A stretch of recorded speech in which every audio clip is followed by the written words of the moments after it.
প্রিয় দর্শক আসসালামু আলাইকুম, welcome back to my channel tasty cooking by Akhi. আজ একেবারে নতুন একটা ভিডিও নিয়ে হাজির হয়েছি, বা নতুন একটা রেসিপি বলতে পারেন। চলুন তাহলে দেখি এই রেসিপিটা বা এই ভিডিওটা আপনারা আগে দেখেছেন কিনা অবশ্যই জানাবেন। এই মাংসটা খেতে খুবই মজার হয়। প্রথমে আমরা নিয়েছি এখানে গরুর মাংস, গরুর যে দুধ দহনের যে মাংসগুলো থাকে ওইগুলো নিয়েছি, আর ওইগুলো খেতে ভীষণ ভালো লাগে, আমার খুবই পছন্দ। আমরা কিন্তু প্রত্যেকবারই এই মাংসটা আলাদা করে রেখে দেই এটা রান্না করার জন্য, আর এই মাংসটা খেতে কিন্তু অত্যন্ত মজার হয় আর খেতে খুবই ভালো লাগে। এই মাংসটা এখানে আমি নিয়েছি। তারপর চুলায় একটা প্যান বসিয়ে দিয়েছি, এখানে দিয়ে দিয়েছি পানি আর লবণ। পানি আর লবণটা যখন ফুটে আসবে তখন এখানে দিয়ে দিব সে মাংসটাকে। আর এই মাংসটা কিন্তু সিদ্ধ করে দেন রান্না করতে হয়, সিদ্ধ না করে কিন্তু রান্না করা যায় না। এখানে আমি একে একে সবগুলা মাংস দিয়ে দিচ্ছি। আর এই মাংসটা কিন্তু দুধ দহনের যে মাংসগুলা থাকে ওইগুলা, আর এগুলা খেতে ভীষণ মজার হয়। এগুলা দেওয়ার পর এখন আমি নেড়ে ছেড়ে দিব, বা নেড়ে ছেড়ে দিয়েছি।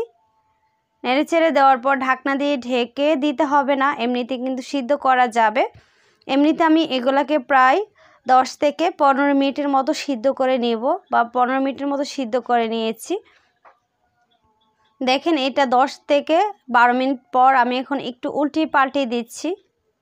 এটা কিন্তু একটু উল্টে পাল্টে দিবেন, উল্টে পাল্টে দিলে দুই পাশ ভালোভাবে সিদ্ধ হবে, যেহেতু এই মাংসটা কিন্তু পানিতে ডুবে থাকে না, একেবারে উপরে ভেসে ভেসে থাকে। সিদ্ধ হওয়ার পর কিন্তু এগুলো ভারী হয়ে যাবে আর উপরে ভেসে থাকবে না। এরকমভাবে নেড়ে চেড়ে তারপর আমি আরও 4 থেকে 5 মিনিটের মতো সিদ্ধ করব। এই যে 4 থেকে 5 মিনিট পর আমার কিন্তু সিদ্ধ হয়ে গিয়েছে। এগুলাকে আমি ফেনাগুলা ফেলে দিচ্ছি। ফেনাগুলা ফেলে দেওয়ার পর নেড়ে চেড়ে ভালোভাবে মিশিয়ে নিয়ে তারপর আমি কিন্তু চুলাটা অফ করে দিব। এই যে উল্টে পাল্টে দিচ্ছি, আর এখন কিন্তু আমার এগুলা খুবই ভালোভাবে সিদ্ধ হয়ে গিয়েছে। আর এগুলাকে আমি এখন চুলাটা অফ করে দেন আমি পানিটাকে ফেলে দিব। এই যে পানিটাকে ফেলে তারপর এখন আবার নিয়ে আসলাম। এই যে দেখেন এখন কিন্তু আর ভেসে থাকবে না। তারপর চুলায় একটা পাতিল বসিয়ে দিয়েছি, এখানে দিয়ে দিচ্ছি 1/2 কাপ সয়াবিন তেল। তেলটা যখন গরম হয়ে আসবে তখন এখানে আমরা দিয়ে দিব পেঁয়াজ কুচি।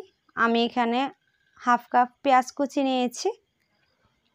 পেঁয়াজটাকে দেওয়ার পর এখানে আমরা দিয়ে দিব কিছু গরম মশলা, দারুচিনি, তারপর এলাচ, দেন দিয়ে দিব তেজপাতা।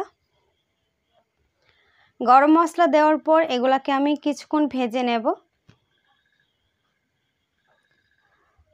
2-3 মিনিটের মতো ভেজে নেব এগুলাকে। 2-3 মিনিট পর আমি এখানে দিয়ে দিব রসুন বাটা আর আদা বাটা। 1 টেবিল চামচ দিয়ে দিচ্ছি আদা বাটা, আর 1.5 টেবিল চামচ দিয়ে দিচ্ছি রসুন বাটা। আদা রসুনটাকে কিন্তু এখন কিছুক্ষণ ভেজে নেব, 3 থেকে 4 মিনিটের মতো, যতক্ষণ না পর্যন্ত আদা রসুনের কাঁচা গন্ধটা চলে যায়, ঠিক ততক্ষণ পর্যন্ত কিন্তু আদা রসুনটাকে ভালোভাবে ভেজে নিতে হবে। এই যে আদা রসুন ভাজা হয়ে গিয়েছে, এখন আমি দিয়ে দিচ্ছি 1/4 কাপ পানি। পানিটা দেওয়ার পর আবারও মশলার সাথে ভালোভাবে মিশিয়ে নিব। দিয়ে দিচ্ছি স্বাদ মতো লবণ,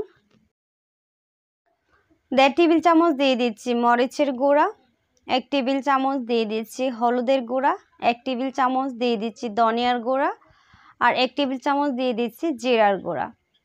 এগুলো দেওয়ার পর মশলাটাকে ভালোভাবে নেড়েচেড়ে মিশিয়ে নিব। এই যে মশলাটা ভালোভাবে মেশানো হয়ে গেলে তারপর এখন আমি ঢাকনা দিয়ে ঢেকে এগুলাকে খুবই ভালোভাবে কষিয়ে নেব 4 থেকে 5 মিনিটের মতো। 4 থেকে 5 মিনিট পর ঢাকনাটাকে উঠিয়ে নেড়ে ছেড়ে দিব। এই যে দেখেন তেলটা কিন্তু উপরে ভেসে উঠেছে, তার মানে খুবই ভালোভাবে এগুলো কষানো হয়ে গিয়েছে। তারপর এখানে আমরা দিয়ে দিব যে মাংসটা আমরা সিদ্ধ করে রেখেছিলাম, সেই মাংসটাকে দেখেন এরকম ছোট ছোট পিস পিস করে কেটে নিয়েছি। আপনারা চাইলে যেরকমভাবে পিস করতে চান ঠিক ওরকমভাবে কিন্তু পিস করে নিতে পারবেন।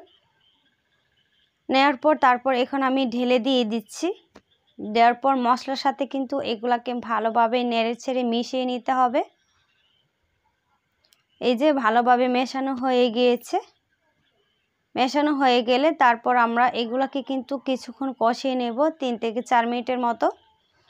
এটাকে যখন আমরা কষাবো তখন দেখবেন যে মশলাটা প্রত্যেকটা মাংসের গায়ে গায়ে ঢুকে গিয়েছে আর খেতেও ভালো লাগে। এই জন্যে দেখেন তেলটা উপরে ভেসে উঠেছে, তার মানে আমাদের মাংসটা খুবই ভালোভাবে কিন্তু কষানো হয়ে গিয়েছে। তারপর ঢাকনাটা উঠিয়ে নেওয়ার পর আমি ভালোভাবে আবারও নেড়েচেড়ে মিশিয়ে নিচ্ছি। মিশিয়ে নেওয়ার পর আবারও কিন্তু আমি ঢাকনা দিয়ে ঢেকে আরও 3 থেকে 4 মিনিটের মতো কষিয়ে নিব। এইভাবে ধাপে ধাপে একটু ভালোভাবে কষিয়ে নিলে খেতে খুবই ভালো লাগে। এই জন্য স্টেপ বাই স্টেপ বা ধাপে ধাপে কষিয়ে নিয়েছি 2 বার করে। এইভাবে যখন কষানো হয়ে যাবে নেড়েচেড়ে মিশিয়ে নিয়ে তারপর এখানে আমরা দিয়ে দিব পানি। আর এখানে কিন্তু পানি বেশি একটা দিতে হবে না, কারণ যেহেতু আমি বেশি একটা ঝোল রাখবো না আর মাংসটা কিন্তু সিদ্ধ করা, তাই এখানে কিন্তু বেশি পানি দিব না। আমি এখানে প্রায় 2 কাপের মতো পানি দিয়ে দিয়েছি। তারপর নেড়েচেড়ে মিশিয়ে নিয়ে ঢাকনা দিয়ে ঢেকে এটাকে রান্না করব প্রায় 10 থেকে 12 মিনিটের মতো। 10 থেকে 12 মিনিট পর ঢাকনাটা উঠিয়ে তারপর আমি আবারও নেড়েচেড়ে দিব। এই যে দেখেন 10 থেকে 12 মিনিট রান্নার পর ঝোল কিন্তু অনেকটাই কমে গিয়েছে।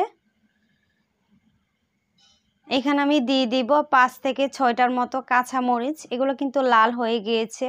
আর এখানে গরম মশলা দিয়ে দিচ্ছি 1 টেবিল চামচ। গরম মশলার কাঁচামরিচটা দেওয়ার পর এখন আবারও নেড়েচেড়ে ভালোভাবে মিশিয়ে নিয়েছি। মিশিয়ে নেওয়া হয়ে গেলে ঢাকনা দিয়ে ঢেকে রান্না করব আরও 20 থেকে 25 মিনিটের মতো। 20 থেকে 25 মিনিট পর ঢাকনাটা উঠিয়ে নিচ্ছি। উঠিয়ে আবারও নেড়েচেড়ে দিব। নেড়েচেড়ে আবারও আমি ঢেকে দিব। ঢেকে রান্না করব 3 থেকে 4 মিনিটের মতো। 3 থেকে 4 মিনিট পর কিন্তু চুলাটা অফ করে দিব। চুলাটা অফ করে তারপর দেখাচ্ছি। দেখেন কতটা সুন্দর হয়েছে রান্নাটা, আর খেতে কিন্তু দারুণ মজার হয়। এই মাংসটা যারা এভাবে রান্না করে খান নাই তারা একবার হলেও রান্নাটা করে খেয়ে দেখবেন কত বেশি মজার হয় আর কত বেশি ভালো লাগে। আশা করছি আমার আজকের রেসিপিটা আপনাদের কাছে খুবই ভালো লেগেছে। আর ভিডিও ভালো লাগলে চ্যানেলটাকে সাবস্ক্রাইব করবেন, ফ্রেন্ডস অ্যান্ড ফ্যামিলির সাথেও কিন্তু শেয়ার করতে পারবেন। সবাই ভালো থাকবেন, সুস্থ থাকবেন আর আমার জন্য দোয়া করবেন। আল্লাহ হাফেজ।